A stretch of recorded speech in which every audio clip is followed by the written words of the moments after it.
Widow of the late Ondo State governorship candidate of the Social Democratic Party, Bamidele Akinboye, has accused the Nigeria Police Force Lagos Command of unlawfully releasing his cops and mobile phones to other persons who are not immediate family members. Christina Akinboye says this move is in spite of her and her children's exoneration of any wrongdoing by the Lagos State Directorate of Public Prosecutions after the arrests and detention. Kemi Foladiemo has more.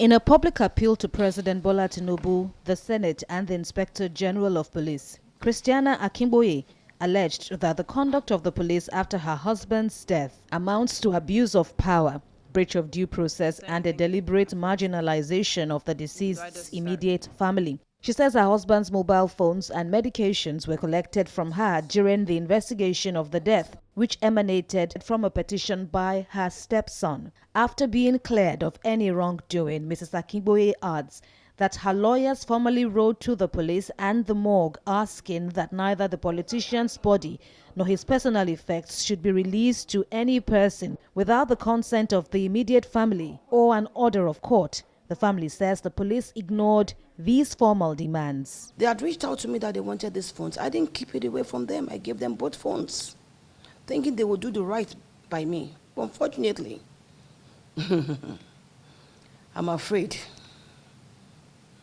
to say I can't trust Nigerian police. They need to do better. Should anything extrajudicial happen to me, my mother, or my siblings, we have already put the nation on notice. We ask for nothing extraordinary, only the protection of the law and dignity to mourn in peace.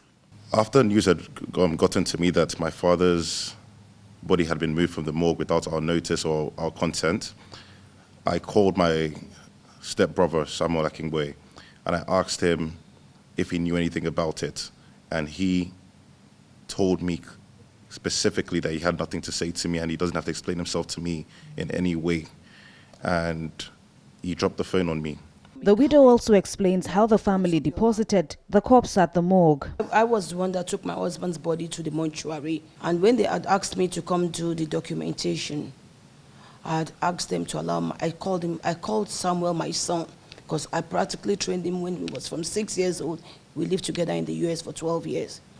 So I said, my son is here, he can take over, while I was in the other room grieving. Unfortunately, I never knew we were going to come to this. That me asking him to take over as my first son was the greatest undoing I did to myself. Kemi Foladiemo, TVC News, Lagos.